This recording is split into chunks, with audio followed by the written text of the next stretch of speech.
여러분 안녕하십니까. 경제현장 오늘 시작합니다. 국내외 글로벌 기업들의 3분기 실적 발표가 이어지고 있습니다. 경기 침체 우려가 짙어지는 가운데 나름 선방한 기업과 그렇지 못한 기업들의 성적표가 엇갈리는 모습인데요. 주목해야 할 3분기 실적 발표와 이 내용으로 바라본 내년 증시 전망까지 집중 진단해서 자세히 살펴보겠습니다. 유튜브 실시간 댓글 의견 주시면 토론에 반영합니다. 경제현장 오늘입니다.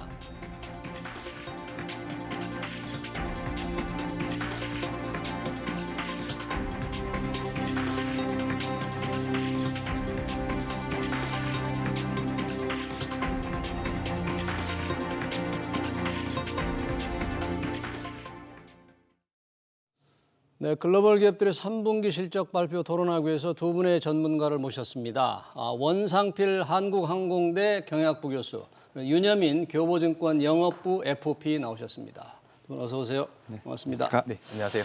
네, 증시에 많은 영향을 미치는 게 기업들의 실적 발표입니다. 실적을 주가가 따라갈 수밖에 없기 때문에 어떻게 나타나는지에 따라서 주가의 변동폭이 커지는데 전체적인 동향을 한번 들어보겠습니다. 윤여민 팀장님, 오늘 며칠 전부터 계속 발표가 되고 있는데 네. 오늘 발표된 SK 하이닉스 실적, 어닝 쇼크라고 하던데 네네. 어떻게 보셨습니까? 사실 이제 어닝 쇼크는 어떻게 보면 시장에서 미리 알고 있었던 상황이라 좀 생각이 들고 있고요. 아하. 여기다 또 이제 내년에 어떻게 보면 투자를 좀 줄이겠다는 또 어떻게 보면 좀 추가적인 뉴스가 좀 나온 상황이라고 좀 보셔야 되지 않을까 좀 생각을 하고 있습니다. 특히 예. 이제 어닝 쇼크 관련돼서 좀 말씀을 드리면 이제 메모리 시장에 대한 둔화 이런 부분이 사실은 하반기부터 좀 이제 예견이 됐었고요. 이런 부분이 좀 실적에 반영이 됐다라고 좀 보시면 될 것 같고 특히 이제 메모리 산업 같은 경우는 사실 어떻게 보면 전례 없는 좀 혹한기를 좀 맞고 있다라는 측면에서 봤을 때 결국 이제 이 3분기, 4분기에 끝나는 것이 아니라 내년까지도 이어지지 않을까라는 좀 얘기가 나오고 있는 상황입니다. 이에 예. 따라서 회사 같은 경우는 이제 내년도 투자도 좀 이제 감축을 하겠다는 좀 얘기를 하면서 거의 캐펙스의 50% 이상을 좀 감축했다는 어떤 계획안까지 나오고 있는 부분이 있기 때문에 설비 투자를 절반 이하로 줄이겠다. 네, 그런 측면에서 봤을 때 허리띠를 더욱더 졸라매는 상황, 결국 이런 측면에서 반도체 산업에 대한 어떤 먹구름이 계속 좀 지속되고 있지 않나라고 좀 말씀을 드려야 될 것 같습니다. 예. 실적은 안 좋게 나왔는데 오늘 반도체 기업들 하이닉스도 마찬가지인데 네. 삼성전자 주가는 좀 올랐어요. 네. 실적이 안 좋고 투자도 줄이고 뭔가 안 좋은 뉴스인데 주가는 왜 올라갔습니까? 사실 이제 이렇게 보면 반도체가 어떻게 보면 다운 사이클에 좀 진입한 상황에서 사실은 좀 주가의 반등 트리거는 결국 이제 재고에 대한 부분들, 재고. 감산에 대한 부분들이 어떻게 보면 키워드가 되지 않을까 좀 생각을 하고 있는데요. 이게 무슨 말씀이냐면 수요가 없다 보니까 결국 이제 만들어 놓은 어떤 물량들이 재고가 쌓이지 않습니까? 이런 부분들을 적극적으로 이제 조정을 하겠다는 거죠. 그래서 재고를 빨리 소진을 시키고 그 뒷단에서 공급량을 조절하겠다는 것 자체는 일단은 이제 공급자 우에 시장으로 좀 가겠다라는 측면이 있을 수 있고요. 이런 측면에서 주가는 좀 더 빠르게 선반영을 하고 있다라고 생각이 듭니다. 이런 측면에서 반도체 사이클이 다운 사이클이긴 합니다만 어떤 재고의 조정, 이제 공급의 어떤 조정을 통해서 내년 정도만 되면 한 내년 하반기 정도만 되면 좀 정상화가 되지 않을까라는 좀 그런 기대감이 있는 상태에서 주가는 한 6개월 정도 선반영을 하고 있는 부분이 있기 때문에 이런 측면에서 반등했던 차원도 있다라고 좀 생각이 들고 있고요. 예. 또 최근에 좀 외국인의 매수세가 좀 들어오는 거 봐서는 사실 더 기업에 대한 실적보다도 어떤 지수 같은 ETF에 관련된 좀 종목들이 매수세가 들어오면서 어떻게 보면은 같이 좀 매수가 되는 것이 아닌가 좀 생각이 들고 있습니다. 네, 매수세 조금 이따 다시 한번 살펴보고요. 자, 일단 실적의 어닝 쇼크 수준, 이익이 절반 이하로 줄을 정도라면 이 반도체 산업이 정말 전반적으로 보면 시장이 전례 없이 안 좋은 상황으로 명확히 지금 나타나고 있는 거죠. 네, 그렇습니다. 네. 그러니까 안 좋은 거는 분명하고요. 앞으로 더 안 좋아질 것 이것도 거의 확실시돼 보인다. 더 안 좋아지는 것도 확실하다. 네, 그리고 언제가 바닥일지에 대해서도 잘 모르겠는데 일단 하이닉스가 오늘 이제 설비 투자를 50% 줄이겠다고 했거든요. 이거는 2008년도 금융위기 때 수준으로 돌아간다고 하는 거니까 굉장히 긴 겨울이 올 수 있다. 예. 그리고 바람이 매우 세게 불 것이다. 이런 것들을 이제 기업들이 앞다퉈서 인지하고 있고 거기에 대한 대비책을 세우고 있는 상황이죠. 그리고 이제 생산량을 아무래도 수익성이 좀 안 좋은 분야 위주로 생산량을 좀 줄이겠다 뭐 이렇게 했는데 이게 그렇게 시장에 영향을 줄 정도의 어떤 의지가 있는 건가요? 생산량 줄이는 게?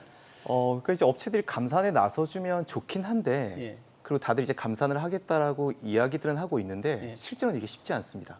쉽지 않다? 네, 왜냐하면 저희가 뭐 철판 가격이 떨어졌다고 포항 제철이 그러니까 포스코가 고로를 끌 수 없듯이 예. 이 반도체 업체들도 마찬가지거든요. 음. 앞으로 좀 이게 시황이 안 좋으니까 공장 잠깐 닫았다가 좋아지면 다시 돌리자. 이게 불가능합니다. 그러니까 앞으로 이제 팔리지 않는 물건들을 계속 만들어내야 되고 예. 그게 재고로 쌓일 거고 그러면 실제로 앞으로 이제 경기가 좋아져서 반도체 수요가 다시 늘어나더라도 쌓여있던 재고들이 다 소진돼야지 비로소 가격이 반등하기 시작할 거니까 예. 도대체 그게 언제쯤 될 것인가 그런 불안감이 커지는 거죠. 그럼 메모리 반도체 가격은 그 하락 속도가 더 가팔라질 네. 것으로 지금 걱정이 되는 거예요?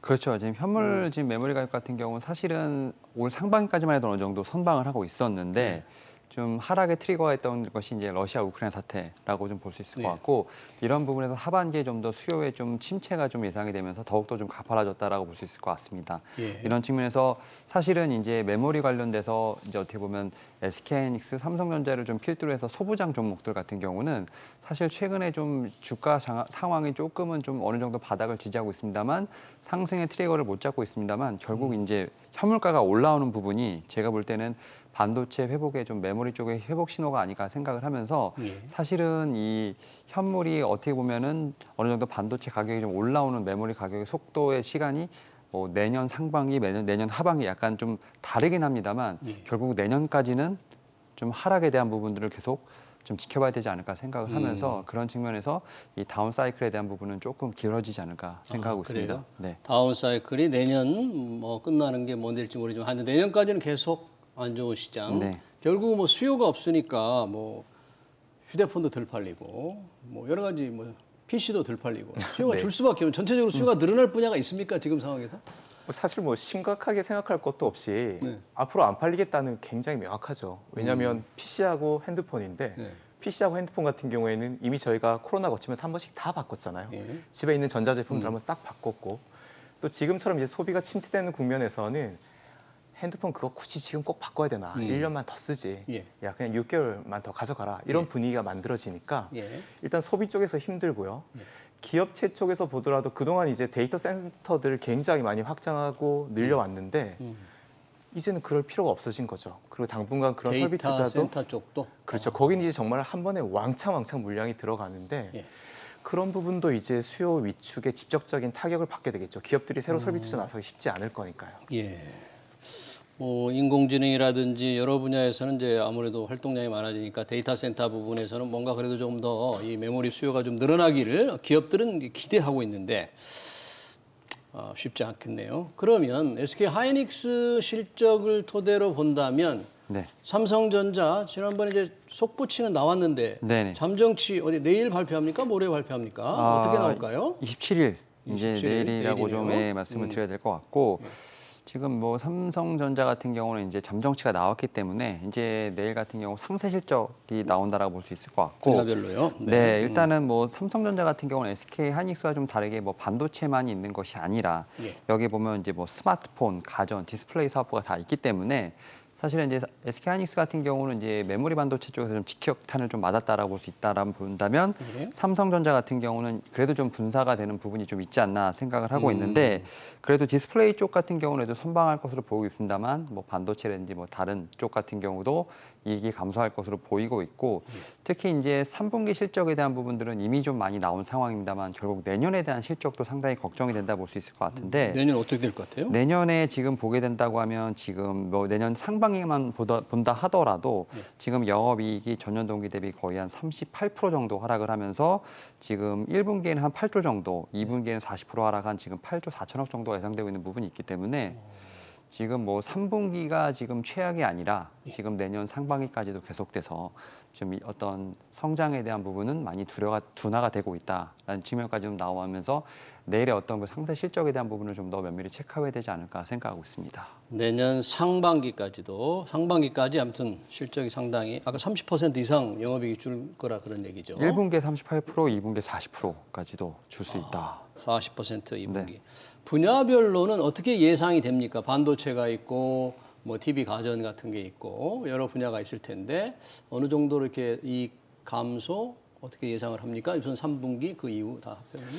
네, 그 이제 내일 3분기 실적 확정치를 발표하는데 영업이익이 전년 동기 대비 30% 일단 예. 줄 것으로 저희가 추정하고 있었죠. 뭐 일부 네. 숫자는 확인이 된 건데 스마트폰이나 디스플레이는 뭐 쏘쏘합니다. 그냥 웬만큼 했는데 예. 반도체는 뭐 하이닉스 숫자를 저희가 확인했듯이 좋지 않고 그다음에 백색 가전, 그러니까 뭐 냉장고 같은 것들 이런 것들은 지금 반토막 났죠 영업이익이.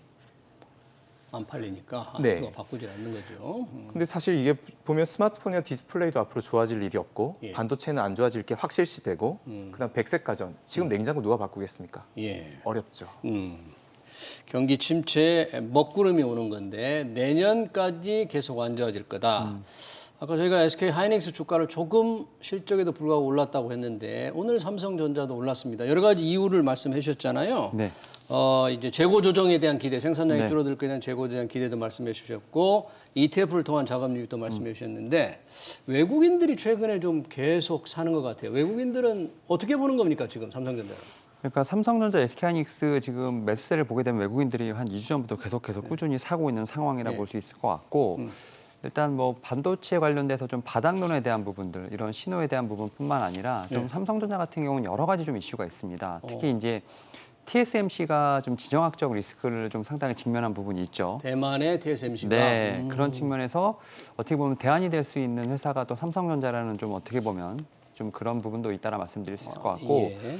삼성전자 같은 경우는 이제 내일 상세 실적이 발표가 되지만 이제 다음 주 주주총회를 통해서 이재용 부회장의 또 거치가 또 이제 발표가 되지 않을까 생각이 듭니다. 회장 승진 가능성 있다 네, 이거죠. 거기에 따라서 어떻게 보면 메모리 쪽에서 어떤 사이클을 타는 이러한 산업을 좀 더 보완하기 위해서 또 시스템 반도체, 파운드리라는 쪽에 대한 어떤 투자 전략까지도 좀 더 명확하게 나오지 않을까라는 좀 기대감도 있기 때문에 실적에 대한 부분에선 분명히 실망했겠지만 이런 부분은 시장에서 미리 알고 있다라고 보시면 될 것 같고 향후에 펼쳐지는 어떤 이벤트를 통해서 과연 좀 이렇게 어닝 쇼크에 대한 부분을 좀 타개할 수 있는 어떤 방안이 나오지 않을까라는 좀 기대감도 분명히 있지 않나 생각하고 있습니다. 예.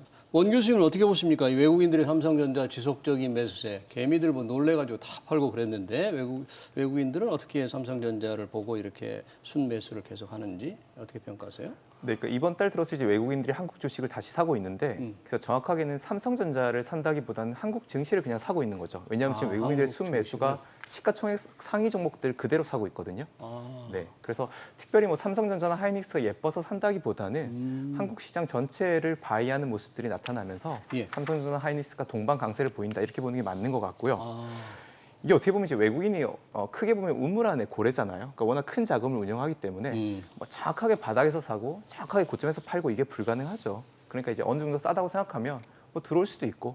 네. 그리고 무엇보다도 환율을 생각해 보면 지금 외국인들 입장에서는 너무 매력적이잖아요. 우리 환율이 이제 워낙 지금 싸니까 좀 네. 올라갈 수 있다 이런 얘기인가요? 그렇죠. 그리고 언젠가는 이제 환율이 정상을 찾을 건데 뭐 1,200원대로 떨어진다고 하면 사실 그것만으로도 20% 이상의 수익이 확정되는 거니까요. 그런 영향도 있어 보입니다. 그리고 이제 삼성전자만 좀 놓고 생각해 보면 그럼 외국인들이 그동안 삼성전자 주가를 잘 맞췄느냐? 그러니까 예전에 이제 삼성전자가 50% 이상 상승하는 그러니까 추세적인 국면에서 외국인들이 그러면 저점을 잡아내고 고점에서 매도하는 그런 패턴을 보였는가 보면 안 그랬어요? 총 6번의 그런 흐름이 있었는데 그중에서 외국인들이 3번은 틀렸습니다. 6번의 큰 변곡점들이 있었는데 외국인들이 3번 정도는 거꾸로 갔습니까? 그렇습니다. 그러니까 외국인들 뭐 대단히 똑똑한가 걔들도 반은 맞고 반은 틀리더라. 아, 그래요? 외국인만 열심히 따라하면 좋은 줄 알았는데 그게 아니군요. 네. 그렇습니다. 네. 그러면 지금 우리만이 아니고 지금 글로벌 기업들, 반도체 기업들에 대해서도 투자자들이 관심을 갖고 있는데 미국의 반도체 회사 퀄컴 역시 뭐 반도체 혹한기가 오니까 굉장히 투자자들 외면할 것 같았는데 월가의 투자자들, 전문가들이 좀 싸다 매수 의견을 내놨다는 보도가 있던데 이건 어떻게 해석을 해야 될까요? 그러니까 반도체 기업들 대부분 퍼라고 하죠. 지금 이제 주가 수익 비율이 워낙 이제 역사적 저점에 와 있는 부분들. 사실 뭐 SK하이닉스 같은 경우도 8만 원에서 지금 삼성전자 같은 경우도 5만 원대 초반에서 어떻게 보면 드라마티컬하게 한 10에서 15% 정도 상승이 나왔다라고 보시면 될 것 같고 이런 부분 제가 볼 땐 공통적인 제가 볼 때는 이제 어떤 부분이라 볼 수 있을 것 같고 사실 이제 퀄컴 같은 경우는 이제 주력 제품이 이제 스마트폰 칩에 대한 부분들. 근데 이런 부분은 좀 수요가 둔화되긴 하는데 자동차용 반도체 칩에 대한 부분들, 특히 이제 자동차. 그 RF라고 하는 무선 주파수 관련된 거, 그다음에 IoT 같은 사물 인터넷 관련된 쪽. 그러니까 결국은 이제 우리가 생각하는 가전이라든지 이런 쪽보다는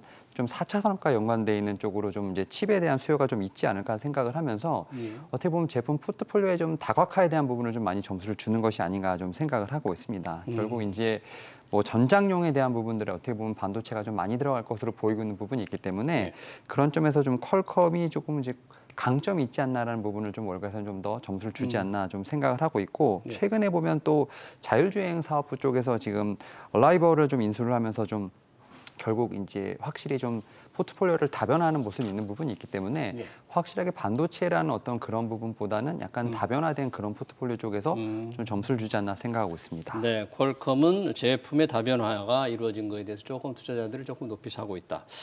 원상필 교수님, 그러면 이 전체적으로 반도체 주식 외국인들이 사는 게 꼭 바른 어떤 흐름을 타는 것만은 아니라고 하는데 여튼 외국인들이 좀 요즘 순매수를 하고 있으니까 지금 시점을 투자자 입장에서 볼 때는 쌀 때 살만하다라는 정도의 가격이고 그 정도 시점으로 봐야 되는 건지 아니면 혹한기가 계속될 테니까 지금 좀 지켜봐야 되는 건지 그걸 여쭤본다면 어떻게? 네, 그러니까 이제 이번 주에 HSBC의 프랭클리 애널이 예. 퀄컴을 사라고 콜을 했죠. 바이콜을 하면서 이게 정말 성각자의 목소리인지 아니면 또 앞에서 그냥 오버킥 하는 건지 궁금한 상황인데요. 예. 일단 이 프랭클리 애널 같은 경우에 얘기하는 논리는 세 개입니다. 일단 싸다. 그다음에 성장성이 높다. 네. 그다음에 앞으로 자동차 칩 수요가 늘어날 거다. 근데 이건 뭐 사실 모두가 다 아는 내용이고요. 예. 프랭클리 애널이 사실 좀 오버를 잘합니다. 그러니까 늘 이분은 사라고 얘기하는 그래요? 분이거든요. 항상 그래요? 네. 그럼 그래서 그 블룸버그 지금 데이터가 보면 예. 퀄컴에 대해서 의견을 표명한 애널리스트가 총 31명이 있는데 예. 16명이 사라고 얘기하고 있고 예. 13명은 중립. 근데 사실 중립이라고 하는 건 모르겠다 내지는 팔아라는 뜻이니까요. 절반은 사라, 절반은 팔아라 이렇게 얘기하고 있으니까 예. 사실 지금 반도체에 대해서는 아무도 모른다. 이게 더 현상에 가까운 것 같습니다. 현 시점이 싼 때니까 사야 된다는 주장도 있고 이런 보도가 있지만 실제로는 절반 정도는 뭐 중립이라면 네, 사지 애널리스트의 않았으면 중립 좋겠다는 의견은 의견인 것 같아요. 하지 말아죠. 아 그래요? 네. 그러니까 애널리스트의 중립 의견은 사지 마라 이렇게 딱 투자자 알고 있으면 되는 겁니까? 물론 이제 한국은 그게 정말 심하고요. 아, 왜냐하면 한국은 더 하고. 한국 애널리스트들은 절대 팔라고 얘기 못하지 않습니까? 그럼 한국 애널리스트는 중립하면 팔아야 된다는 거예요 혹시? 반드시 팔아야 된다는 반드시 팔아야 된다는 거예요? 중립이? 네. 아. 근데 미국은 그래도 그나마 셀 리포트를 좀 낼 수 있는 환경이 되다 보니까 한국보다는 좀 여건이 양호하긴 하지만 그래도 애널리스트가 중립이라고 얘기하는 건 나는 모르겠다라고 하는 건 매력이 없다라는 의미로 봐야죠. 네. 많은 애널리스트들이 발표하는 보고서 중에 중립이라고 나오거든요. 꼭 팔아야 된다는 게 우리 원상필 교수님의 주장이네요. 좀 머리에 새겼으면 좋겠습니다. 자, 반도체에 이어서 다음 기업으로 넘어가 보겠습니다. 현대자동차입니다. 현대자동차 실적 매출이 굉장히 좋았는데 증권가에서 목표 주가를 계속 떨어뜨리고 있습니다. 그렇지 않아도 지금 현대차 거의 뭐 지금 52주 신저가 수준에서 헤매고 있는 거죠, 지금 현대차. 네, 왜 근데 이렇게 더 떨어뜨립니까, 목표 주가를? 사실 이제 목표 주가가 떨어진 이유는 크게 두 가지라 볼 수 있을 것 같은데 일단 뭐 모멘텀에 대한 어떤 악화에 대한 부분도 있을 것이고 또 이제 처음에 목표가를 냈을 때 어떤 주가보다 레벨 다운이 되면 어쨌든 수익률 자체가 올라가기 때문에 수익률을 맞추기 위해서 다시 이제 목표가를 떨어뜨리는 것도 있는데 현대차 관련돼서는 뭐 이미 다 아시겠지만 이제 세타 엔진 관련돼서 지금 이제 계속해서 비용을 좀 잡고 있는데 이게 한 2015년부터 거의 연례 행사처럼 좀 지속이 되는 부분이 있거든요. 결국 그러다 보니까 실적이 나온다 하더라도 결국 이제 영업 이익 측면에서 컨센서스를 좀 자꾸 하회하는 좀 결국 이제 계속 저평가에 대한 어떤 메리트를 가져가는 그런 상황이라 볼 수 있을 것 같고 제가 여기서 좀 더 주의 있게 봐야 될 것이 러시아 공장에 대한 매각 가능성이 좀 나오고 있는 상황입니다. 러시아 공장의 매각 가능성. 러시아가 지금 연간 생산 능력 한 20만 대 정도로 지금 이제 나오고 있는데 여기서 지금 강제 매각 가능성에 대한 부분이 지금 계속 나오고 있는 거거든요. 지금 뭐 SK하이닉스 같은 경우도 중국 관련돼서 지금 공장을 매각해야 되는 부분이 아니라 좀 얘기가 나오고 있는데 결국 이런 부분에서 봤을 때 어떤 본인의 어떤 펀드멘탈이라기보다는 지정학적 리스크에 대한 부분들 또 정치적인 압박에 대한 부분들까지도 봤을 때 네. 강제적으로 생산력이 좀 줄어들 수 있다는 점에서 봤을 때 좀 부품업체들에 대한 손실도 분명히 반영이 될 수밖에 없는 상황이다 보니까 이런 좀 잠재적인 리스크도 분명히 체크해봐야 되는 시점이 아닌가 생각하고 있습니다. 러시아 공장의 강제적 매각 가능성도 좀 체크해 봐달라. 근데 현대차도 역시 삼성전자처럼 반도체처럼 경기 침체의 영향 매크로 변수가 안 좋으니까 자동차 뭐 금리도 올라가고 빚도 늘어나면 자동차 덜 사지 않겠습니까? 이런 영향 혹시 얼마나 크게 반영 안 될까요? 뭐 그렇습니다. 지금 이제 현대차에 주문 넣으면 1년 이상 기다려야 되니까 밀려있던 수요가 있긴 한데 예. 지금처럼 소비 침체가 장기간 되면 자동차 못 사죠. 그래서 그런 영향들이 선반영됐다고 볼 수도 있는데 네.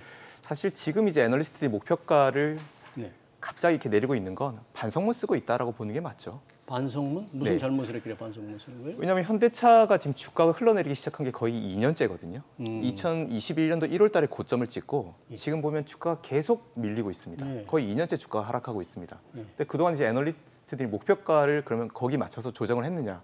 그렇게 하지 않았죠. 네. 네. 왜냐하면 그러면 그건 자기가 틀렸다는 걸 인정해야 되는 상황이니까요. 그래서 이제 이게 지금 주가는 하락하고 있는데 목표가는 하늘에 붙어 있다 보니까 이제 이 갭이 너무 많이 벌어진 겁니다. 아. 그래서 이제 다시 목표가를 좀 어느 수준까지는 정상화시켜야 되니까 이번에 애널리스트들의 목표가 하향이 좀 무분별하게 많이 나왔지 않나 그런 영향이 있다고 보여집니다. 뒤늦게 잘못을 후회하고 좀 목표가를 제대로 조정하지 못한 잘못을 후회하고 뒤늦게 이렇게 내리고 있으니까 이것도 큰 의미가 없다고 봐야 되겠네요.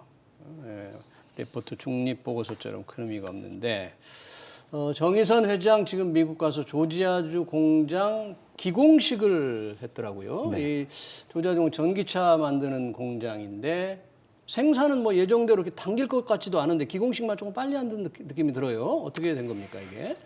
아무래도 좀 이제 액션을 좀 취해야겠다는 어떤 그런 좀 어떤 의지를 좀 보여주는 것이 아닌가 좀 생각을 하고 있고 특히 이제 인플레이션 감축과 관련돼서 사실 미국과 한국 간에 좀 이해관계가 좀 있는 상황이죠. 예. 특히 이런 상황에서 어쨌든 재계에서 할 수 있는 것은 결국 스케줄을 약간 앞당기는 좀 액션을 취하는 부분이 아닌가 생각을 하고 있고 다만 이제 앵커님 말씀하셨던 것처럼 이런 스케줄이 있다 보니까 이런 측면에서 좀 빠르게 진행된다기보다는 결국은 일단은 좀 보여주기의 어떤 그런 부분이 아닌가 의지 해석이라고 좀 볼 수 있을 것 같고 예.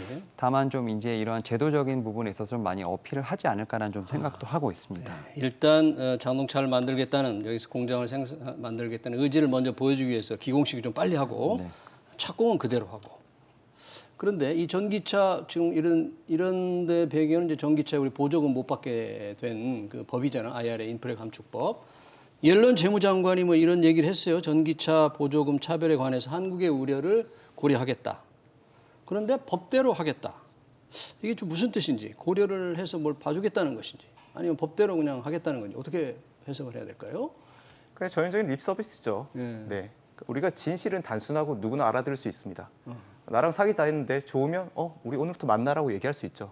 근데 싫으면 너 만나기 싫어라고 얘기하기는 어려우니까 사실 네가 마음에 들긴 한데 내가 요즘 회사 생활이 바쁘고 주저주저 말이 길어지기 시작합니다. 지금 그런 상황이라고 보여지고요. 예. 근데 다만 이제 이게 미국 입장에서 한국을 딱 잘라버릴 수는 없는 게 뭐 이번 주에 조지아 공장도 착공하고 또 중국을 견제하기 위해서는 일단 한국의 기공식만 합니다. 네. 아직 예. 한국의 협조가 필요하지 않습니까? 네. 그러니까 한국의 도움 없이는 미국도 좀 아쉬운 측면이 크기 때문에 아주 적당한 수준에서의 양보가 있지 않을까. 하지만 한국이 너무 이런 게 크죠. 속상합니다. 그러니까요. 보조금 거의 뭐 1,000만 원 이상 못 받는 거죠? 1,000만 원 정도 보조금 못 받으면 잘 팔리겠어요, 차가? 말도 안 되는 일이죠. 네. 근데 옐런 재무장관이 그렇게만 또 얘기한 게 아니고 동시에 뭐 규정 이행 과정에서 무엇이 실행 가능한 범위 안에 있는지 검토하겠다. 참 다소 모호한 발언인데 뭔가도 좀 할 것 같은데 뭐 할 것 확실히 믿기도 어렵고 그렇죠? 어떻게 될지 참 모르겠어요 이게. 저는 이 이제 발언을 가지고 한 두 가지 정도 해석이 가능하다 생각을 하는데 일단 뭐 첫 번째로 이제 미국 우선주의. 미국 그래서 우선주의. 글로벌 각자 도생을 해야 되는 시기가 왔다라는 생각이 들고 예. 두 번째로는 이제 조 바이든 대통령 지금 중간 선거를 좀 앞두고 있는 상황에서 좀 저는 이제 정책의 좀 아이덴티티에 대한 좀 지원 사격이 아니었나라는 생각을 하고 있습니다. 예. 결국 이제 이런 어떤 발언을 한다는 것 자체는 사실은 이제 뭐 어떻게 보면 우리나라뿐만 아니라 유럽 같은 이제 국가에서도 뭐 친서를 쓰면서 어떤 좀 제도의 좀 유연함을 좀 얘기했었습니다만 아무래도 중간 선거 전까지는 좀 이런 기조를 좀 가져갈 것으로 보이고 있고 그 이후에 한번 생각을 해보겠다. 하지만 나는 이제 법대로 할 수밖에 없다라는 어떤 그런 부분을 좀 유화적으로 좀 발언한 것이 아닌가 좀 생각을 하면서 예. 일단은 좀 약간 강 건너 불구경의 어떤 이런 발언식이 아니었나 생각합니다. 전기차 보조금, 현대차, 기아차 구제를 받을 수 있을지 아직은 확실치가 않습니다. 좀 지켜봐야 될 것 같고요. 다음 기업으로 넘어가 보겠습니다. 자, 네이버, 카카오. 뭐 주가 부진 심각한데 3분기 실적 이제 다음 달 초 11월 초에 발표되는데 어떻게 전망이 되고 있습니까? 네카. 지금 뭐 숫자 크게 깨질 걸로 다들 확신하고 있죠. 크게 깨질 걸로 확신하고 있다. 얼마나 깨져요? 지금 영업이익 기준으로 전년 대비해서 두 자릿수 이상 하락할 거라고 보고 있으니까요. 네, 쇼크는 확실시 정해져 있는 상황이고 예. 이제 무엇보다도 성장주의 시대가 끝났다. 이 부분이 이제 시장이 두려워하고 있는 대목이죠. 네, 아시는 것처럼 고금리 시대가 다시 돌아왔습니다. 그래서 고금리 시대는 이 성장주에는 아주 독약이죠. 예. 네. 그러니까 성장주는 결국 수익을 위해서 베팅하는 건데 지금 저축은행만 예금해도 6%를 받지 않습니까? 예. 그러니까 굳이 위험한 성장주를 가지고 있어야 될 이유가 없는 거죠. 더욱이 이게 성장주가 진짜 성장을 했느냐? 성장주가 성장을 보여주지 못했죠. 지난 2년 동안. 실적으로 보여줬느냐? 네. 그래서 거기에 대해서도 신뢰가 깨졌고요. 예. 근데 이 성장주 투자를 하기 위해서는 신뢰가 기반이 돼야 되는데 보면 카카오 그동안 얼마나 무분별한 쪼개기 상장을 했습니까? 그렇죠. 그리고 대표이사 네. 상장하자마자 주가 먹튀를 해버리죠. 카카오페이였죠? 네, 맞습니다. 확실히 하고 넘어갑시다. 투자자 카카오페이. 입장에서 보면 이런 것들은 정말 분하다 못해서 신뢰 기본을 훼손시키는 일이잖아요. 예. 그렇기 때문에 이제 이런 것들이 맞물리면서 성장주 못 믿겠다라고 하는 그런 투자 심리가 확신된 거고 예. 성장주가 혁신을 만들고 있느냐? 근데 혁신은 만들기도 힘들지만 지키기가 더 힘든데 뭐 이를테면 우리 카카오뱅크만 보더라도 예. 이게 카카오뱅크가 처음에 도입했을 때는 앱이 제법 신선했었죠. 네. 근데 요즘은 이제 웬만한 시중은행들 앱을 쓰더라도 다 똑같거든요. 그러니까 더 이상 혁신도 없다. 그러면 성장주를 가져가야 될 이유가 뭐지? 이제 이렇게 저희가 고민하게 되는 거죠. 상당히 카카오의 일반 시중은행과 비교한 혁신의 기대가 조금 못 미친다는 원 교수님께는 못 미치는데 근데 카카오 그룹은 정말 윤리적으로 혼나야죠. 네, 정말 나쁜 일들을 많이 한 거죠. 네, 그래도 많은 이용자들에게 또 편리함을 많이 좀 주고는 있으니까 네, 예, 전 주식 투자자가 보는 것과 이용자들이 보는 건 조금 다를 수 있겠네요. 그렇습니다. 윤여민 팀장님 어떻게 보십니까? 카카오 지난번 화재 때문에 뭐 조금 이익 줄어든 그 금액은 그렇게 많지는 않겠죠?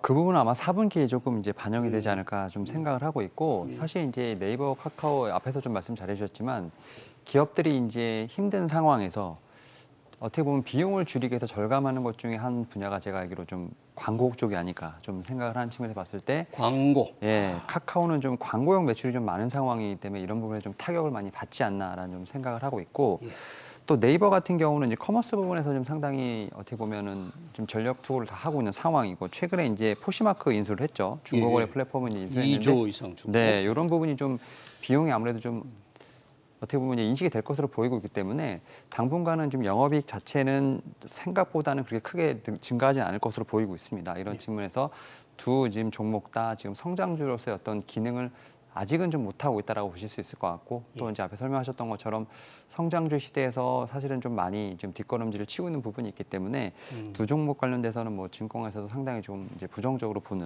견해가 많다라고 좀 요약할 수 있을 것 같습니다. 네카가 이미 많이 떨어져 있는데 두 분의 전문가는 여전히 부정적이다. 앞으로를 부정적으로 본다. 잘 좀 지켜봐야 될 것 같고요. 비슷하게 지난밤 나스닥 기술주리 오늘 나스닥 주가는 올랐는데 이 IT 빅테크 기업들 실적이 마이크로소프트 또 구글에 모여서 아주 알파벳 좀 안 좋게 나왔어요. 전체 빅테크 실적 아주 안 좋을 것 같습니까? 어떻습니까? 네, 그러니까 이제 시간 외 실적에서 주가가 급락하기 시작했죠. 그래서 오늘 보면 사실 어젯밤에 미국 시장은 되게 좋았는데 한국 시장은 왜 이렇게 힘이 없냐. 네, 미국 시장의 주요 종목들이 실적에 쇼크를 이야기하면서 오늘 그 충격이 좀 한국 증시에 반영되는 그런 흐름이 있고요. 마이크로소프트하고 텍사스 인스트루먼트는 그래도 마켓의 컨센서스를 비트했는데 그럼에도 불구하고 주가는 급락했고 구글의 모회사인 알파벳 같은 경우에는 시장의 기대치를 크게 하회했죠. 그래서 또 급락했습니다. 이게 이제 하락 국면에서 전형적으로 나타나는 그런 패턴인데요. 그러니까 악재는 더 크게 악재로 해석하고 호재도 악재로 돌려버리는 거죠. 이를테면 좋은 실적이 나왔다. 그럼 이걸 이제 시장에서 어떻게 해석하냐면 지금이 이제 실적 피크일 거다.